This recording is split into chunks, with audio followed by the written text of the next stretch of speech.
श्री शिवाय नमस्तुभ्यम। हर हर महादेव। दोस्तों, आप सभी लोग जानते हैं कि 7 सितंबर 2025 यानी रविवार को पड़ रही है भाद्रपद मास की पूर्णिमा तिथि, जो बहुत ही खास है। और दोस्तों, ये वो पूर्णिमा है जो कि भाद्रपद महीने में रविवार को पड़ रही है, तो इस दिन का महत्व और भी अधिक बढ़ जाता है। दोस्तों, इसी दिन किया जाने वाला पंडित जी द्वारा बताया गया एक लाल फूल और एक सफेद फूल वाला उपाय आप लोगों को जरूर करना चाहिए, क्योंकि दोस्तों ये एक ऐसा उपाय है जो कि हर दिन नहीं किया जाता है। भाद्रपद महीने में पूर्णिमा तिथि आती है, उसी दिन किया जाता है। अगर आप लोगों ने इस उपाय को नहीं किया है या किसी कारणवश नहीं कर पाए हो, तो इस पूर्णिमा के दिन इस उपाय से मत चूकना। दोस्तों देखिए, ये दिन इतना खास होता है, इतना महत्वपूर्ण होता है। देखा गया है कभी कभी बड़े बड़े पूजा पाठ अनुष्ठान से जो मनोकामना पूर्ण नहीं होती है, वह पूर्णिमा के दिन एक छोटे से उपाय करने से ही आपकी मनोकामना पूर्ण हो जाती है। और बहुत सारे लोगों ने इस उपाय को किया भी है और उनको इस उपाय को करने का फल भी जरूर मिला है। अगर आप लोग भी इस उपाय को इस पूर्णिमा के दिन करना चाहते हैं, तो आप इस उपाय को पहले अच्छे से समझ लेना, सुन लेना, उसके बाद करना। आपको इस उपाय का फल जरूर मिलेगा, आपकी सभी मनोकामनाएं पूरी हो जाएंगी। दोस्तों, हम आपको यहां पर बता दें कि ये जो एक लाल फूल और एक सफेद फूल वाला उपाय है, ये उपाय पंडित जी ने अपनी अभी की ही शिव महापुराण की कथा में ही बताया है। और इस उपाय को करने से आपके घर में चाहे किसी भी प्रकार की दुख और समस्या क्यों ना चल रही हो, आपको उसका कारण भी नहीं पता है कि भाई ये समस्या किस कारण से चल रही है, उसका कुछ भी कारण हो सकता है। जैसे पितृदोष हो सकता है, काल सर्प दोष हो सकता है, या किसी भी तरह का मंगल दोष भी हो सकता है, और भी बहुत तरह के दोष होते हैं, कुछ भी हो सकता है। पर आपको इस उपाय को करने के लिए अपने दोष को पता लगाने की भी जरूरत नहीं है। आपके घर में किस कारण से इतनी दुख और परेशानी आ रही है, वह भी आपको पता लगाने की जरूरत नहीं है। बस रविवार की पूर्णिमा के दिन इस उपाय को कर लेना, क्योंकि इसी एकमात्र उपाय को करने से आपके पूरे घर परिवार में सुख और शांति हो जाएगी। आपके घर में अच्छे अच्छे काम होने लगेंगे। आपकी जो भी मनोकामना होगी वह भी धीरे धीरे करके पूर्ण होना शुरू हो जाएंगी। अब हम समझते हैं इस एक लाल फूल और एक सफेद फूल वाले उपाय को आपको करना कैसे है, किसको करना है, किस समय करना है और कैसे करना है। देखो, उपाय बिल्कुल आसान है, बस समझने वाली बात है। ध्यान से समझिए, उसके बाद ही आप लोग जो है इस उपाय को जरूर कीजिएगा। सबसे पहली चीज हम लोग ये समझते हैं कि इस एक लाल फूल और एक सफेद फूल वाले उपाय को इस आने वाले दिन किसको करना है। तो देखिए, इस उपाय को घर के सभी सदस्यों को करने की बिल्कुल भी जरूरत नहीं है। घर में से कोई एक मुख्य बड़ा सदस्य ही इस उपाय को करेगा, तो उस घर परिवार के सभी सदस्यों को इस उपाय को करने का फल मिल जाएगा। पर वो बड़ा सदस्य कौन होगा, कौन व्यक्ति इस उपाय को करेगा? तो यहां पर देखिए, हम आपको बता दें, घर की जो बड़ी माताएं बहनें होंगी, घर की बड़ी माताओं बहनों में से कोई भी एक माता बहन इस वाले उपाय को कर सकती है। अपने पूरे घर परिवार के लिए घर में सभी सदस्यों को इस उपाय को करने की जरूरत नहीं है। मात्र घर की जो बड़ी माताएं बहनें हैं, उनमें से कोई भी एक माता बहन इस वाले उपाय को करेगी, तो उसके घर परिवार के पूरे सदस्यों को इस उपाय का फल मिलेगा। अगर किसी कारणवश माताएं बहनें घर में उपस्थित ना हो या वो इस उपाय को न कर रही हो, कुछ दिक्कत हो, तो भाई उस जगह पर फिर घर का कोई बड़ा व्यक्ति भी इस उपाय को कर सकता है। माताओं बहनों के कहने का मतलब ये था कि माताएं बहनें घर की लक्ष्मी होती है। जब घर की लक्ष्मी कोई उपाय करती है, तो निश्चित ही भगवान शिव जी बहुत जल्दी प्रसन्न होते हैं और उपाय का फल में बहुत जल्दी और बहुत बड़ा करके भी यहां पर देते हैं। तो आप लोग ये बात समझ गए होंगे। अब हम ये बात समझते हैं कि इस वाले उपाय को हमें करना किस समय है। एक लाल फूल और एक सफेद फूल वाले उपाय को हमें पूर्णिमा के दिन करना किस समय है। तो देखिए, इस उपाय को करने का जो समय है, सुबह का समय भी है और शाम का समय भी है। अब देखिए, यहां पर हम मुख्य रूप से सुबह का समय नहीं बोलेंगे, क्योंकि देखिए, ये जो पूर्णिमा तिथि है और आप सभी लोग जानते हैं, पूर्णिमा के दिन का प्रदोष काल का मतलब शाम का जो समय होता है ना, इस दिन भगवान शिव जी का सबसे प्रिय दिन होता है। तो आप लोग इस एक लाल फूल एक सफेद फूल वाले उपाय को सुबह के समय भी कर सकते हो और शाम के समय प्रदोष काल में भी कर सकते हो। सुबह के समय अगर कर रहे हो तो 10 या फिर 11 बजे तक भी अगर उपाय करोगे तो भी आपको उपाय का फल मिलेगा। वही अगर शाम के समय कर रहे हो तो इस दिन जरूर शाम के समय का ध्यान रखना कि शाम के 6 बजे से लेकर 7 बजे के बीच में अगर आप इस उपाय को कर सकते हो तो बिल्कुल कर लेना, पूरी कोशिश करना। पर अगर किसी कारणवश इस समय के बीच में न कर पाओ तो रात 8 बजे तक भी अगर आप उपाय को करोगे तो आपको उपाय का फल जरूर मिलेगा। ये बात आपको समझ आ गई कि आप इस उपाय को सुबह और शाम दोनों समय कर सकते हो। मतलब करना आपको एक ही समय है, घर में से किसी एक ही बड़े व्यक्ति को करना है, पर एक ही बार इस उपाय को करना है, दोनों समय नहीं करना है। आपको जो समय अच्छा लगे आप उस समय पर इस वाले उपाय को कर सकते हैं। तो चलिए जानते हैं इन विशेष उपायों के बारे में। लेकिन उससे पहले जो भी मेरे भाई मेरी प्यारी बहनें आज चैनल पर पहली बार आए हैं या मेरी आवाज आज पहली बार सुन रहे हैं, अगर आप भी महादेव के सच्चे भक्त हैं तो वीडियो को लाइक और चैनल को सब्सक्राइब जरूर कर लें और कमेंट बॉक्स में लिखे हर हर महादेव, ओम नमः शिवाय।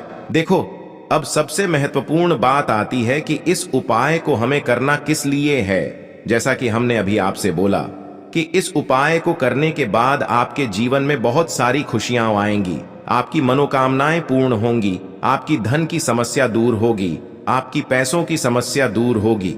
अब देखिए, अगर आप लोग सोच रहे हो कि भाई हमें अपना घर बनाना है पर घर बनाने के लिए पैसा नहीं है, हमें गाड़ी लेना है पर गाड़ी लेने के लिए पैसा नहीं है, हमें जमीन लेना है पर जमीन लेने के लिए पैसों की कमी पड़ी रही है।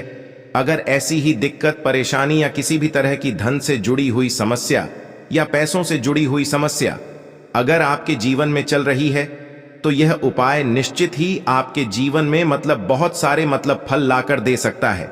इसीलिए अगर आपके घर में बहुत ज्यादा दिक्कत, समस्या, परेशानी चल रही है, धन से जुड़ी हुई, पैसों से जुड़ी हुई, धन की बहुत ज्यादा कमी आ रही है, पैसों की बिल्कुल आवक नहीं हो रही है, तो भाई आप लोगों को इस वाले उपाय को जरूर करना चाहिए, घर में से किसी एक भी बड़े व्यक्ति को।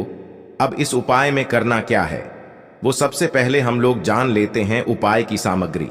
हम लोग सबसे पहले जानते हैं कि इस उपाय में किस किस चीज की आवश्यकता पड़ेगी। तो देखिए, उपाय का नाम तो एक लाल फूल और एक सफेद फूल वाला उपाय है, पर इस उपाय में कुल मिलाकर 4 सामग्री हमें लगने वाली है, जो कि पंडित जी ने खुद सीहोर वाली कथा में बताया है। और जो हम आपको उपाय बताते हैं वो पंडित जी द्वारा बताए गए होते हैं, अलग से हम कुछ भी नहीं बताते हैं। तो यहां पर हम लोग समझते हैं कि इस उपाय की सामग्री क्या है। तो देखो, उपाय की जो सामग्री है वो 4 सामग्री है, जिसमें से सबसे पहली सामग्री है एक बेलपत्र। देखो, बेलपत्र क्या होती है? बेलपत्र जो शिव की शिवलिंग पर चढ़ती है। दूसरी चीज है एक शमीपत्र, शमीपत्र वो जो शिवलिंग पर ही चढ़ता है। तीसरी चीज है दोस्तों एक लाल फूल, जो उपाय का नाम है। तो एक यहां पर आपको लाल फूल लेना है। अब ये लाल फूल कौन सा लेना है? देखो, शिवलिंग के ऊपर जो लाल फूल चढ़ता हो उनमें से कोई भी एक लाल फूल पसंद कर लेना और वो कहीं से तोड़कर या कहीं से खरीद कर लेकर आना और उस लाल फूल को उपाय में प्रयोग कर लेना। उसके बाद में एक सफेद फूल का विशेष रूप से ध्यान रखना। जो सफेद फूल शिवलिंग पर चढ़ता हो सिर्फ वही सफेद फूल लेकर आना, इसके अलावा कुछ मत लेकर आना, लेकिन केतकी का मत लेना। तो एक एक मात्रा में ही आपको ये चारों सामग्री चाहिए, एक बेलपत्र, एक शमीपत्र, एक लाल फूल और एक सफेद फूल। ये चारों सामग्री आप लोग तैयार करके रख ले। प्रदोष काल में या सुबह के समय जब भी आप इस उपाय को कर रहे हैं, जैसे ही आपके उपाय की सामग्री तैयार हो जाती है, तो क्या हम सीधा उपाय को करने के लिए इन चारों सामग्री को लेकर उपाय करने के लिए जा सकते हैं? नहीं, तो यहां पर आपको इस बात का ध्यान रखना है कि हम भगवान शिव जी को प्रसन्न करने के लिए तो जा रहे हैं, हम अपनी मनोकामना को पूर्ण करवाने के लिए तो जा रहे हैं, पर हमें यह दर्शाना बिल्कुल भी नहीं है कि हम सिर्फ अपने फायदे के लिए भगवान शिव जी के मंदिर में आए हैं। इसलिए हम इस उपाय को करने के साथ में भगवान शिव जी की पूजन अर्चना के लिए कुछ सामग्री भी जरूर लेकर जाएंगे। जैसे कि सुबह के समय अगर आप उपाय को कर रहे हो इस एक लाल फूल और एक सफेद फूल वाले उपाय को, तो भाई सुबह के समय आपको एक लोटा जल लेकर जाना है। जो लोग प्रतिदिन शिव जी के मंदिर जाते हैं, पूजन अर्चना करते हैं, जल चढ़ाते हैं, फूल बेलपत्र सब कुछ चढ़ाते हैं, भाई वो अपनी पूजन अर्चना वैसी की वैसी ही करना। बाकी जो सिर्फ उपाय को करने के लिए जा रहा है, जो कुछ भी लेकर नहीं जा रहा है, उसे कम से कम 1 लोटा जल अपने घर से जरूर भर कर लेकर जाना, अगर आप उपाय को कर रहे हो, है ना।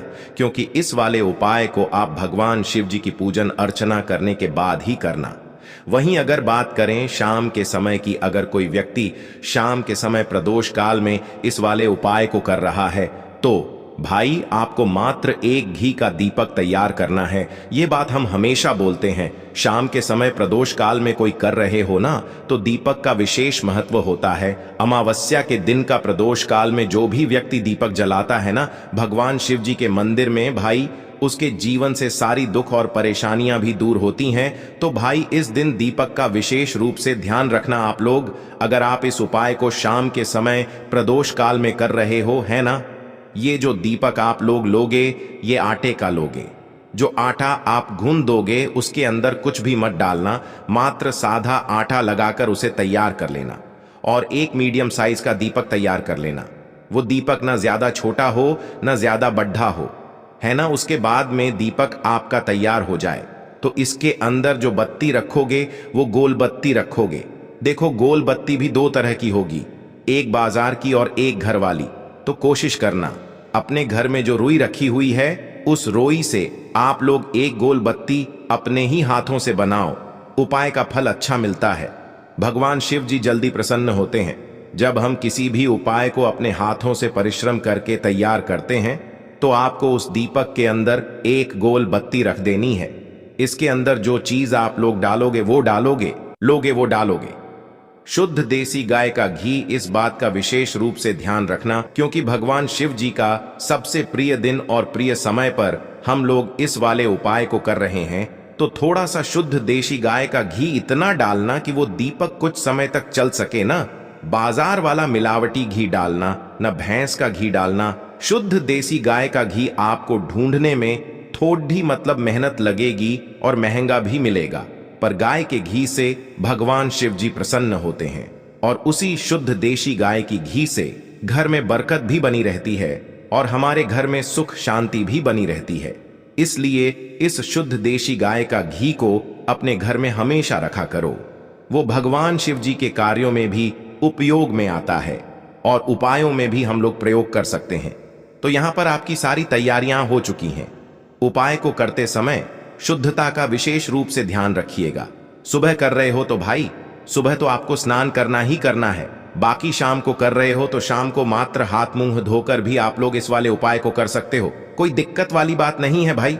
उपाय की पूरी सामग्री तैयार करके और पूजन सामग्री लेकर आपको भगवान शिव जी के मंदिर पहुंचना है, जो आपके घर के पास में हो, जहां पर शिवलिंग विराजित हो, शिवालय हो, वहां पर आप लोगों को पहुंचना है। और जैसे ही आप भगवान शिव जी के मंदिर में पहुंचते हो, वहां जाकर ही उपाय शुरू नहीं करना है। पहले आपको भगवान शिव जी की पूजन अर्चना करना है। पूजन अर्चना कैसे करोगे? सुबह के समय गए हो तो 1 लोटा जल वगैरह जो भी पूजन सामग्री लेकर गए हो, उससे पहले पूजन सामग्री आप लोग मतलब पूजन भगवान शिव जी की कर लो। जो व्यक्ति सिर्फ 1 लोटा जल लेकर गए हैं, वो शिव जी की शिवलिंग पर मात्र 1 लोटा जल एक धारा से धीरे धीरे करके चढ़ा लो, है ना।